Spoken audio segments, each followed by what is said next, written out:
It is Friday, January 17th, 2025. This is another offseason edition of Baseball Today.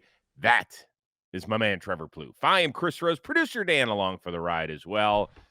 All right, it's divisional round playoff weekend in the NFL. You just had an error as you dropped your pen. I am curious, are you off to the city of brotherly love, your old baseball stomping grounds, to check out your BFF Matthew Stafford against the Eagles? I really wanted to. I think 99% chance that we stay home. We got some stuff going on with some family, so kind of got to be here. But there's still an outside chance that we do go and support the Rams in their pursuit of a Super Bowl. Chris, these guys are playing great. I So know. I think we'll be at home. I think I'm gonna cook up a brisket, watch the game at home, have some friends over, and do my best to send those vibes through the TV. But if they win and the Lions hold serve on Saturday night in the NFC title games in Motown, you're going. I was gonna say if the Commanders win, it's back Oh, in yeah. LA. No, well, But that's a no-brainer. if it goes to Detroit, if they make it, I'll go. Yeah, you We have need to go support revenge. Stafford. Okay. A lot on the line. But we're here to talk some baseball. And before we get to the news of the day, obviously we don't just want to share our thoughts on the sad news that baseball lost one of its greatest faces and voices of the last 50 years, and that's the legendary Bob Uecker, who passed away early on Thursday. Uke, one of a kind. Did you ever have any interaction with him? I did. We every year in Minnesota we would play a series against the Brewers. They were like kind of like our closest, interleague rivals, I guess Mhm. you could say. Some of our biggest crowds of the year were always against the Brewers. So whenever that happened, I mean, a couple times I made sure to go and just talk to him and say hi, and he was always very gracious and nice. I feel like a lot of people do that to him Mhm. because he's just that kind of figure. But he was always like welcoming and always had like a joke and just definitely some sad news, man, for sure. There's never been a bigger star. I was trying to think about this yesterday. There's never been a bigger star of a sport in which a guy probably did less as a player. Really. I mean, think about it. The guy's got a statue inside and outside of the stadium. He did a gazillion commercials. He was in a show called Mr. Belvedere, which was a sitcom when I was growing up in the mid 80s. He did movies. And as far as movies, near and dear to my heart, obviously the role of Harry Doyle in the movie Major League that came out when I was midway through my senior year, almost at the conclusion of my senior year in high school. So he was cast as in the best role possible because he was almost playing himself. So here's a little taste of what I remember from my kid. Vaughn into the windup in his first offering. Just a bit outside. He tried the corner and missed. Ball 8. Low, and Vaughn has walked the bases loaded on 12 straight pitches. Boy, how can these guys lay off pitches that close? Just a reminder, fans, about Die Hard Night coming up here at the stadium. Free admission to anyone who was actually alive the last time the Indians won a pennant. Now, part of the reason that he was so great for that role, you have to remember, like, the Guardians now are really good. And in the 90s, they exploded on the scene. But when this movie came out in 1989, we hadn't won the pennant since 1954. So when he throws out that line, I'm in a packed theater in Cleveland, and I've told you this before about that movie, Major League. We treated it like it was a playoff game, like when Jake Taylor lays down the bunt and Willie Mays Hayes scores the game-winning run against the Yankees. People were going nuts, and like for me to have had this bobblehead of Harry Doyle that used to have sound before the battery ran out, awesome. Honestly, I thought he was an actor. Growing up, seeing that movie, I thought this guy's great. He's an actor. And then, as you get a little older and a little bit more familiar with the baseball scope here, player, won a World Series as an actual broadcaster. Like you said, all these commercials. I mean, he's had. I mean, I wouldn't like trade lives with a lot of people, Chris. I'm very happy, but like he's like I'm in on what happened with his life, man. He's kind of taken. He got everything out of baseball you could get, which is pretty cool, man. So, and again, gracious with everything as well. I think that's probably the most important part is when you reach that level of fame. I mean, who can tell you anything really? Like he did it all, but he was always just. Again, I think gracious is the word that comes to mind. Mr. Baseball appeared on Carson's show, The Tonight Show, over 100 times in his career. Real quickly, as a player, primarily as a backup catcher for a half dozen seasons, WAR of negative 1.0, OPS plus 63. Here's the best part. He hit 14 career home runs. On his list, the guys in his book, Ferguson Jenkins, Wow. Gaylord Perry, Wow. Sandy Koufax. Nice. He's a big moment guy. No, you know what? It's funny because sometimes I'll do this. I'll go like on Baseball Reference and I'll look up these guys. Like I'll meet them, some of the veterans, Sure. and, at the MLBPAA meetings or whatever. And there's so many guys that you look up and like you played for 12 years and never had a positive WAR. It wasn't about that back then necessarily. It was like you needed some glue guys. Uecker was the ultimate glue guy. Oh, yeah. Go watch MLB Network's almost 9-minute obituary piece on him. It's great. It is fantastic. It has some legendary voices of this sport, some incredible stories, moments, clips, as I said, from the Tonight Show appearances, his beer commercials where he was the star amongst stars in some cases. Great stuff. We're going to miss him. Good one. We've lost some really good ones over the last few years. All right, let's get to the news. And some broke on Friday morning, maybe a little surprising. This from Francie Romero, who said that the Padres are reportedly out on Roki Sasaki. And if our math serves us right, that means the only two teams left that haven't been told no at this point are the Dodgers and the Blue Jays. You thought he was going to San Diego. I had a feeling he was going to San Diego. I know earlier this week I said, maybe the Cubs. But San Diego certainly made a ton of sense. How shocked are you that he's not going there? I mean, I'm not like shocked about it. I'm curious though. The wording right now is San Diego's out on Sasaki, but we haven't. I think the other way is probably true. I think he probably told them that he was out on them. And I think if you're San Diego, it's disappointing. For sure. Like, you add a guy like that to your rotation, automatically, helps your squad out. It's around baseball the last couple of days, though, we have seen, or specifically yesterday, we have seen all the international free agents start to go. And you're seeing all these guys and all these organizations are dreaming upon, who the next Fernando Tatis is or Juan Soto is. They're giving these guys, these big signing bonuses, and the teams that were still in the race were kind of sitting on the sidelines telling guys that they had already had a handshake agreement with, like, hey, like we're holding out because we want to give all of our pool money to Sasaki. So I think if you're a Padres fan, you're disappointed, but maybe one of the most overlooked systems or overlooked parts of an organization is the international signing period. Like there are some obviously amazing players that come there. So you missed out on Sasaki. I think you're hoping he doesn't go to the Dodgers for sure. But be happy that you signed some of these guys that you wanted to sign. Chances are, I don't know what the chances are with these guys. Some of the rumors are saying that he's in Toronto right now. I saw that. Like, there's some stuff on X that's saying it's imminent that he's going to sign with the Blue Jays. We don't have that information right now. It's all kind of up in the air. This has been one of the wilder kind of like free agent decisions that we've seen. Just like crossing people out every other day. It's kind of been it's been interesting. So I'm not shocked. If he ends up going to the Dodgers, I will not be shocked. If he goes to the Blue Jays, maybe I will be a little shocked. I think that's kind of my overall feeling. Yeah. I mean, he doesn't – all we have heard from him and his representatives is that he's very quiet. He's very tempered around the media. He's an exceptional pitcher, and he wants a shot at the show. But we'll see. I mean, the Padres have definitely gone a different direction now because there's a couple of big-name international kids that they've already – apparently signed or agreed with. And so now they're not going to have the money to give Sasaki at that point, unless he just takes minimal money, which doesn't sound like that's going to happen.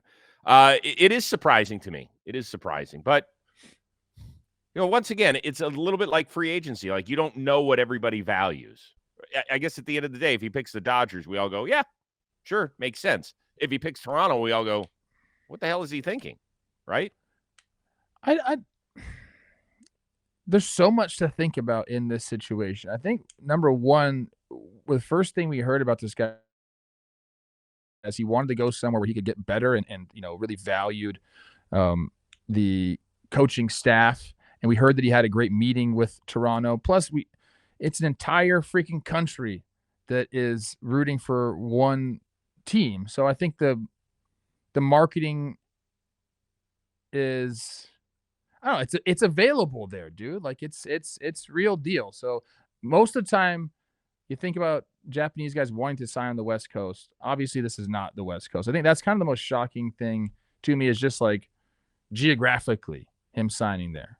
I honestly never had the Blue Jays on my radar. The only thing that we heard was he had a great meeting with them, and I said, okay, great. But for them to actually, I mean, I don't know if it's truly imminent, but if they end up signing him, I'm kind of back on the Blue Jays. They've like, I think they're going to give it a go this year. Let's Chris, slow our roll there. Listen. Reports are now that they're trying to go out and they're trying to extend Vladdy. Okay, Great. They traded for Andres Gimenez. Interested to see how that ends up going with his contract. We just got a notification they signed Miles Straw. They traded for Miles Straw. Excuse me. They signed Jeff Hoffman. Like, they needed bullpen help. This I don't know if I'm totally back in on the Blue Jays, but this is the direction we wanted them to go. Like, you either got to go for it this year or you don't go for it. I would agree with all of that. I want to see where Sasaki signs before I start giving flowers to the Blue Jays. So he had to have asked the question, what are you going to do with Vladdy and Bo? You have to ask that question. Yes. Part of Joel Wolf's job, and that's the agent here, is to lay everything out on the table, from what type of organization is it to where are they presently constructed to what might they look like in 2 or 3 years down the line when you're still pitching with them. I can't imagine that Joel Wolf's explanation is like, this is one of the top 5 organizations in baseball right now. There's no way. There's just no way based on what has transpired over the last few years. If he says, well, who's their best player? Vladimir Guerrero. Awesome. Looks great. I see that he's 26 years old. Great. When's his contract up? Oh, at the end of this season. You mean he's not signed after this year? Like, they have to have had these discussions. And I'm not sitting here trying to throw crap in the direction of Toronto. Everybody knows how much I was on their bandwagon the previous 2 years. But those are the facts. Those are the cold, hard facts. I don't know, man. It is interesting. I love Toronto. The city's great. Maybe he went to the city and loved the city. Possible. Like, that's very possible. What's going through his head? He wants to be. He knows he's going to be there for the next 6 years. All right, we'll see. Blue Jays, Dodgers. We're going to find out next week. Doesn't the window shut the 23rd or something like that? Yeah. Okay. Down to the nitty gritty. Let's move on to this. Jesse Winker, who was brought over mid-season by the New York Mets, apparently heading back on a 1-year, $8 million deal. But the bigger news to come out of Queens is that Andy Martino of SNY says that the Mets have pivoted to Plan B post Pete Alonso. They now consider it most likely outcome that Alonso's going to sign elsewhere. They added Winker and will add a reliever, possibly a top one. First of all, do you think that the door is shut on Pete Alonso's return to the Mets? I don't think it's shut. I think it's closing. I think the Mets are understanding. Look, pitchers and catchers report in less than a month. These teams want to have their roster set. I don't think the door is closed, though. We've talked about Vientos going over to first base. Great, but like, who are you going to put at third base? You're going to put Acuna? You're going to put Beatty? Like, are you going to re-sign Jose Iglesias? Like, what's their plan? Okay, like, yeah, go get Tanner Scott. Great, I'm all in on that. But thinking about that infield without Pete and Mark on the corners, it gets a little thin, doesn't it? Yeah, I don't think the door's shut either. I just think this is simply a negotiating ploy. Agreed. That's what I'm thinking too. To me, the bigger issue is that where is the leverage for Pete Alonso? Is there any? Is there some surprise? There's always a surprise team somewhere. And look at the movement that's been made at the first base position this offseason, not Yeah. just by a free agency. I'm not just talking about Christian Walker making a move from Arizona to Houston, but the number of teams that have traded for new first basemen that are productive or signed a guy like Paul Goldschmidt in New York with the Yankees. It doesn't feel like there's a ton of landing spots. It doesn't, and I think that as soon as they said, "Hey, Mets, here's a 3-year deal only for you," I think that was the biggest misstep in the negotiating process here. Mhm. You can't do that. That kind of reeks of desperation. And now we went from a 7-year, $158 million offer from the Mets. Then it went down to, hey, how about we give you a 3-year choice? And they said no. And then there was just some numbers thrown the other day about what the Mets offered. It was like 3 years, like 70, Yeah. I think it was. Somewhere around there. So I think, yeah, you're right. I don't know how much leverage Pete has unless another team comes into the fold. And again, I don't love the alternatives, like moving Vientos to first base. And then what? Who's at second base? Who's at third base? Like Beatty just hasn't done it yet. Could he turn into what they thought he was going to turn into? Maybe. I could see Acuna playing every day. I mean, what's Jeff McNeil going to do? I just think it gets really thin if you try to go elsewhere. So does this end up being the Matt Chapman to San Francisco last year during spring training, where he signs a 1+1? I hope so. I'm going to talk about the team that should go grab him later. Ooh. Yes. Oh. For my sake, I hope so. But for Pete's sake, I don't. For Pete's sake, that's great. That's adorable.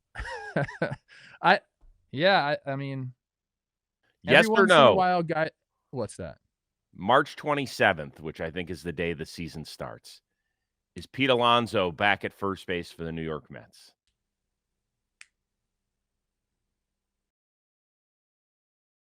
Yes. Ooh. But I don't think he's gonna like it. Oh, I don't think so. I think regardless, this is going to be a shit show. Now he's going to handle it fine because he does. Because who are the other teams that are pursuing him right now? Like Seattle, like, dude, okay, freaking please make a play. But until they do something like that, I'm not believing it. Right. I mean, your Minnesota Twins, have they even signed somebody this offseason? Give away my answer. You knew. I didn't know that. He's perfect for the Twins. All right, we'll get to all that. I would say, I'm going to say just for the fun of the game that no, he ends up elsewhere, but he still won't be happy. Where? I think I don't know, but that's the thing. I think he ends up and takes the Matt Chapman deal and prays to God that he ends up getting an extension. For Chapman, it worked out great. He signed for 151, 2/3 of the way through the season. The difference is that Matt Chapman had this 7-WAR season and is still a witch over there at third base. Pete Alonso happens to play the least desirable position when it comes to massive extensions at this point. Padres? He just does. What'd you say? Padres? No.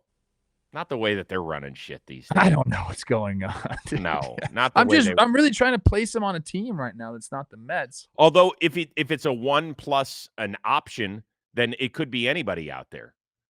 He could be a hired gun for this season, and either it works out a la Matt Chapman, or it's like Blake Snell, and he ends up going and blowing the bank out somewhere else. I mean, those are the two best case scenarios for Pete Alonso now, because the long-term contract that he was searching for 2025, where he could have a home for the next 5 or 6 years, that's out. In my opinion. Is Arizona out? I know they have Josh Naylor.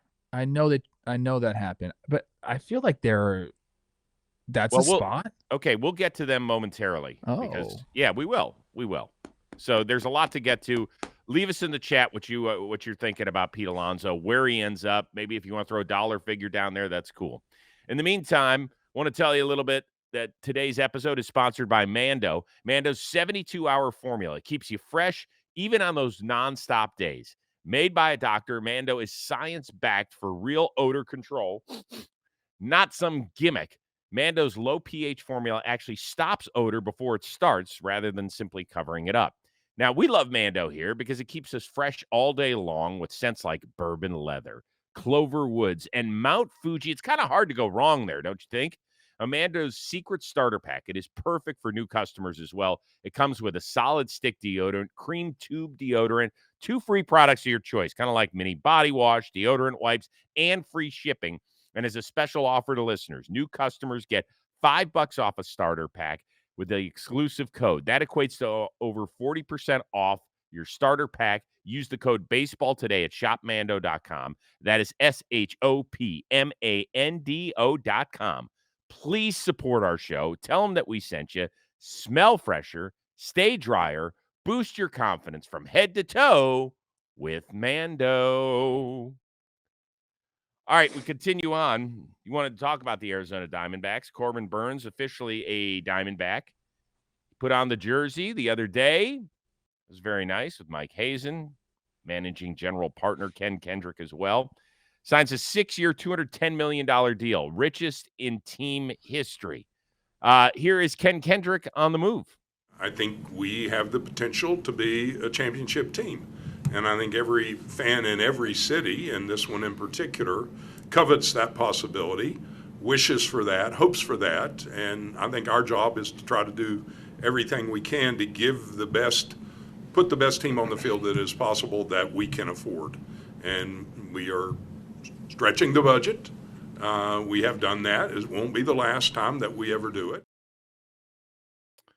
Before we talk about the Diamondbacks, if they ever do another movie on Ben Franklin, isn't Ken Kendrick right? He gets the role. Nobody else has to read for it, right?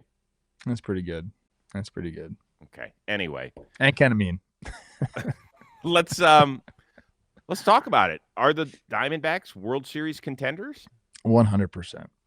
100%. Chris, they narrowly missed the playoffs last year with, terrible first half from Corbin Carroll, Zach Gallen.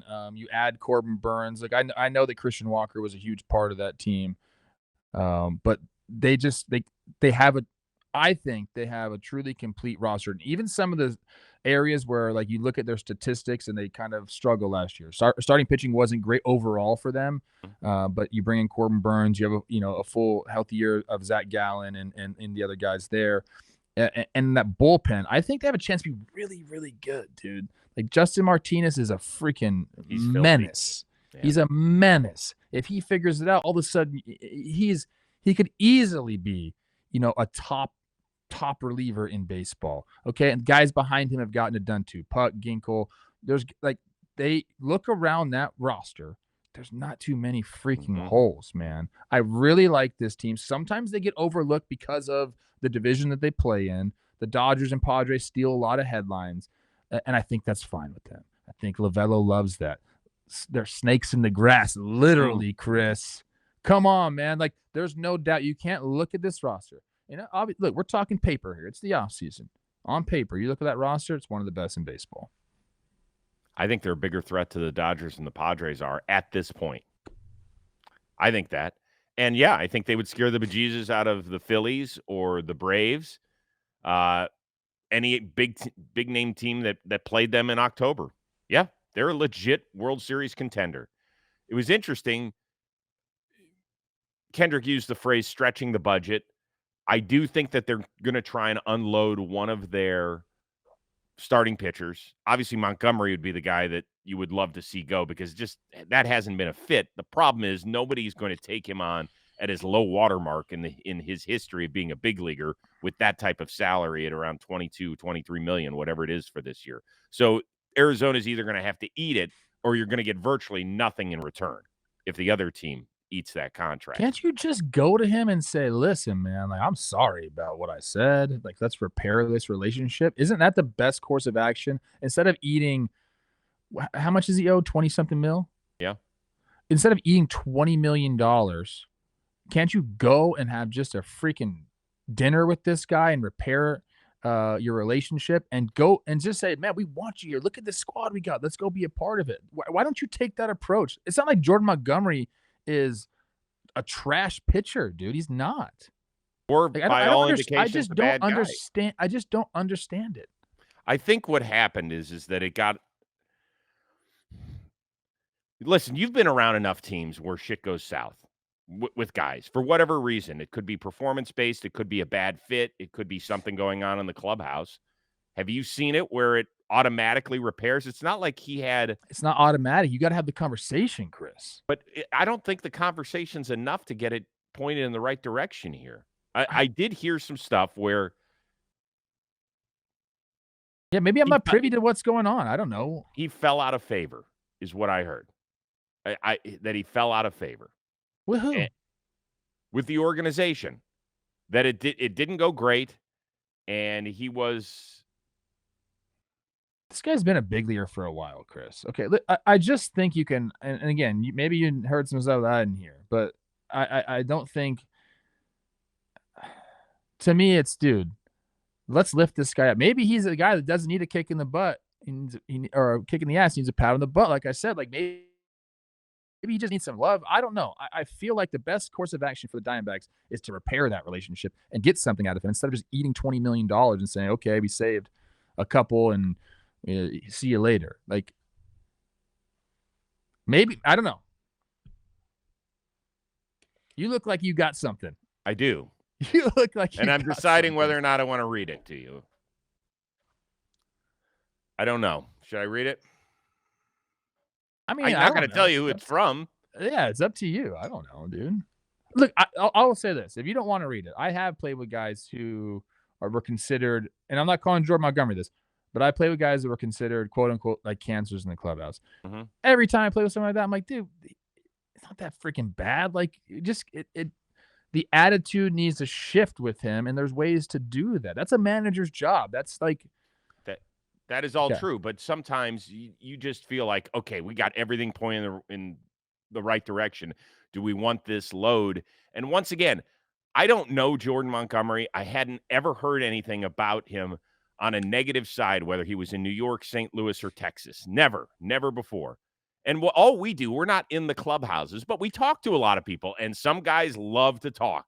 They do. They just love to. They can't keep their mouths shut, and that's why people have sources. Now, I know some people don't like to listen to that stuff. Oh, you're just lying. You're making shit up. I don't have a reason to make it up. This is not what I do. I'm not a reporter like a Ken Rosenthal, that sort of stuff. Jeff Passan. I don't do that for a living. But I do have people in every organization that I chat with. And so are you going to read this thing or not, bro? They can move Montgomery's money given the market out there. He's a big fat baby. That's what I'm saying. The guy needs a hug. He needs a freaking hug.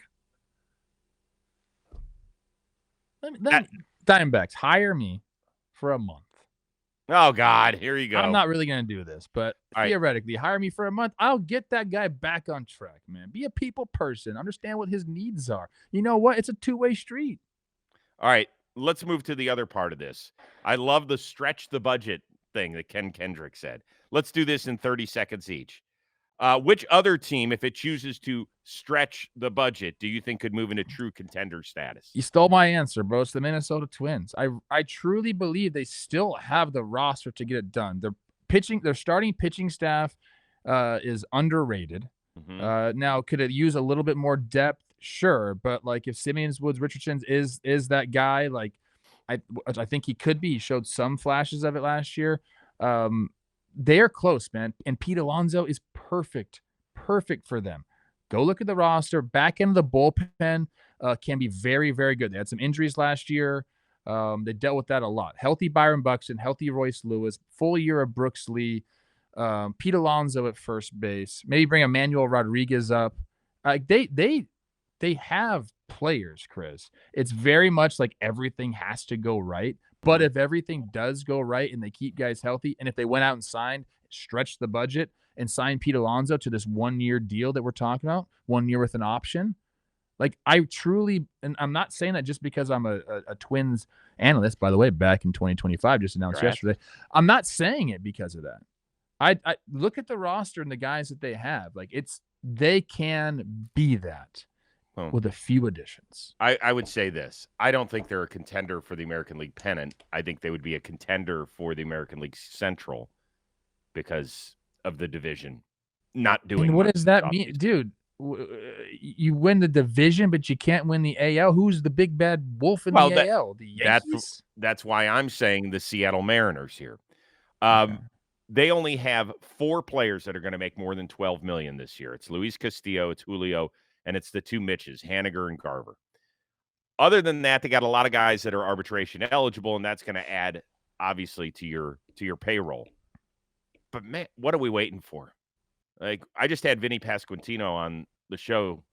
We recorded it yesterday. It'll be out next week. He was like, they have the nastiest starting rotation in the American League. Yeah, we Or know they did that. last year. And so why are we just sitting on that and wasting time? Ask the Marlins. I don't know. They did it too. I don't know. So it's ridiculous. You've won 2 playoff games since the end of the 2001 season. 2. 1-2. That's how much, not series. Playoff games. Your fans up there deserve better. Go stretch the budget a little bit. Let's go Twins. Come on. Some arbitration news just came down on Friday morning. Jarren Duran will not have to go into an arbitration courtroom and listen to the Red Sox lambaste him for not being a good enough player. He and the team settled for $375, which splits the difference between Duran's asking price of $4 million and what the Red Sox were offering at $3.5. And more importantly, there's an $8 million club option for 2026. So it sounds like Jarren Duran is not going to have to deal with this in the near future. That's good news. What does your gut tell you will be the most likely outcome of this relationship? A, Tucker signs an extension to be the centerpiece of the Cubs moving forward. B, Tucker gets traded before the deadline. Or C, Tucker walks and the Cubs just get a compensatory pick. C, like he's going to test free agency. I'm not saying he's not going to sign back with the Chicago Cubs. Like there's clearly that is an option there. But this guy, what does Kim Kardashian say? I didn't come this far just to come this far. Hey now. You ever hear that? So stop. So he's going to test free agency and he deserves that. Like over the last 4 years, he's averaged 5.4 WAR, and that's with missing a ton of last season where he had a 4.7 WAR in half a season. Like this guy he's going to test free agency. I am sorry, Cubs fans.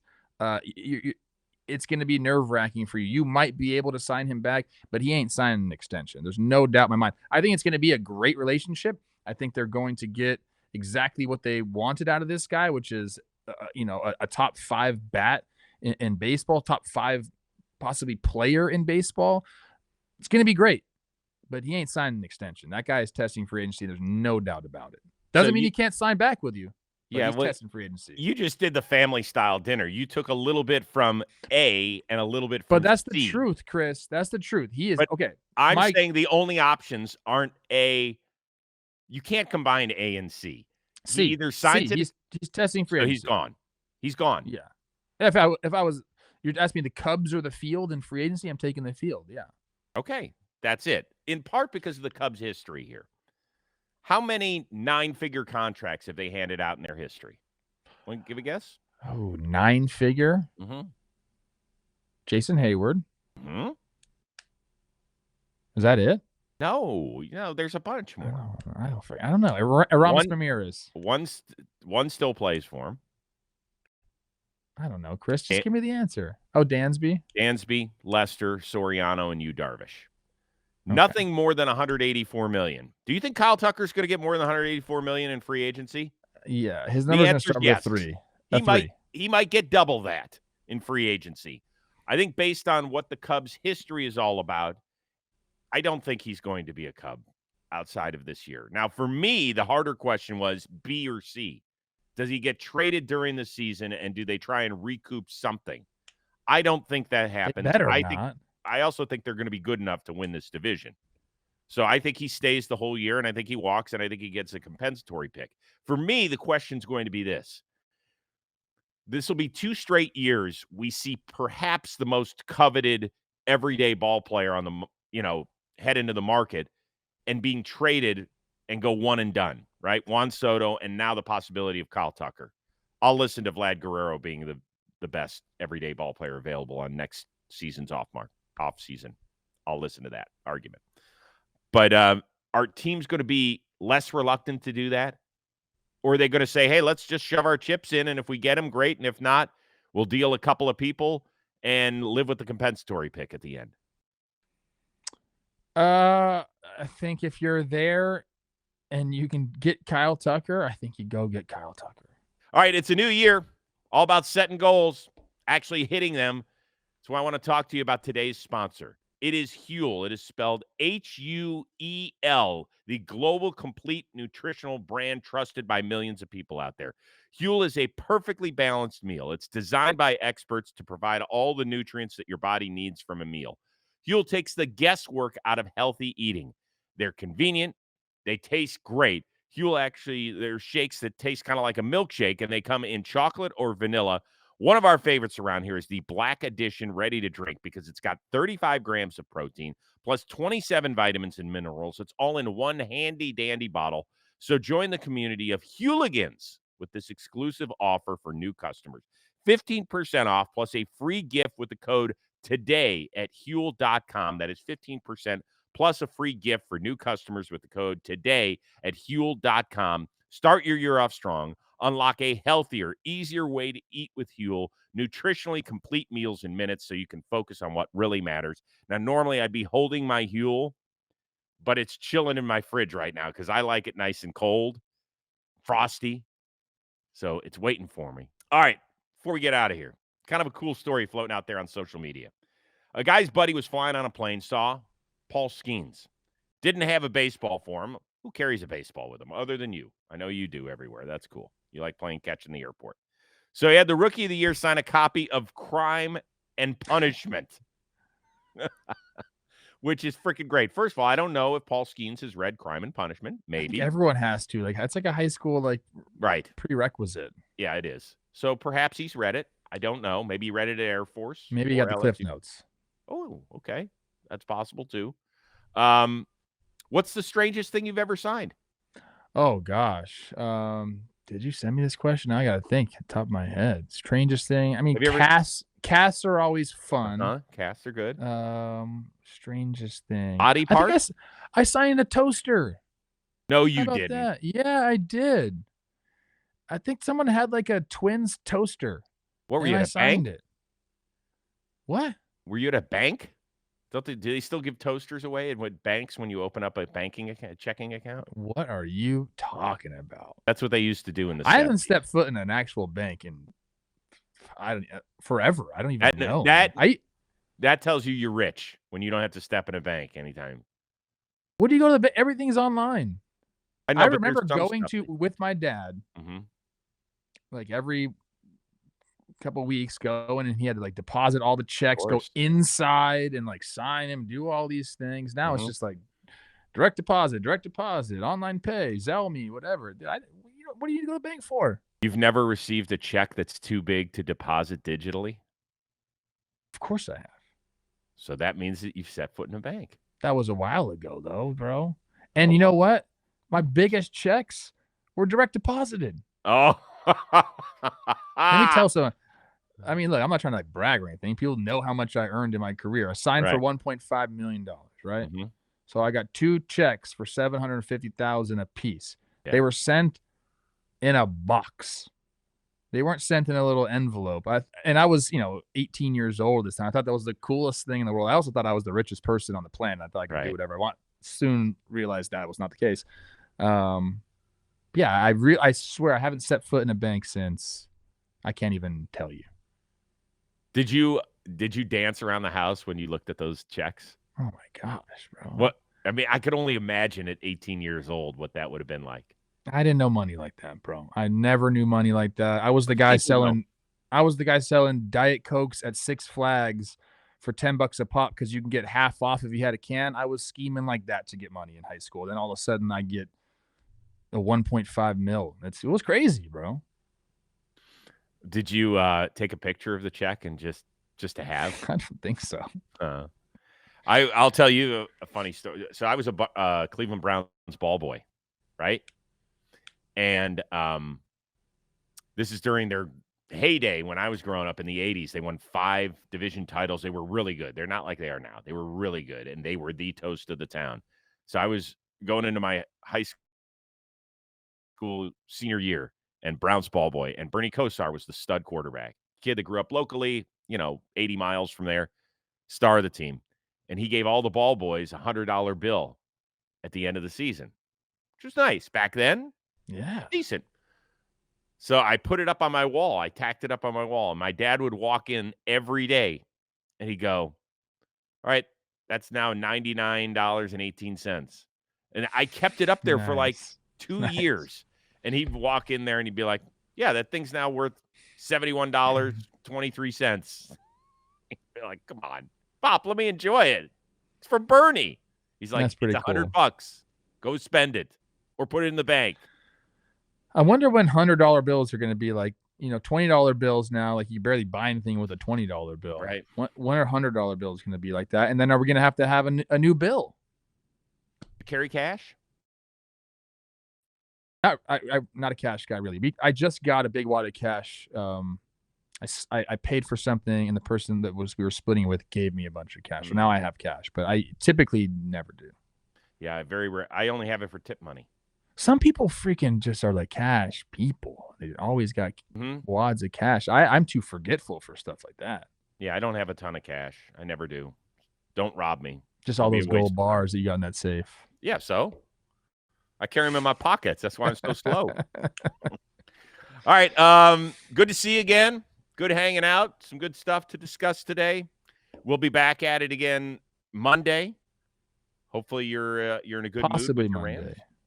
Possibly. Martin Luther King Day. We'll talk about it. Maybe Tuesday, guys. Okay, maybe Tuesday. Just be on the lookout. Be on the lookout. Yeah, we got some big news coming up here at John Boy Media. Also, there's stuff always around the corner. There's a lot of stuff going on. There is. We got Jake sent me a text yesterday about going somewhere in March. Ooh. Yeah, I don't know. All right. I like that. I'm tired already. The baseball season hasn't started. Stop. All right, for our one-of-a-kind producer, Dan Rourke, the uber-talented Trevor Plouffe, I am Chris Rose. We will see you next week, either Monday or Tuesday, here on Baseball Today.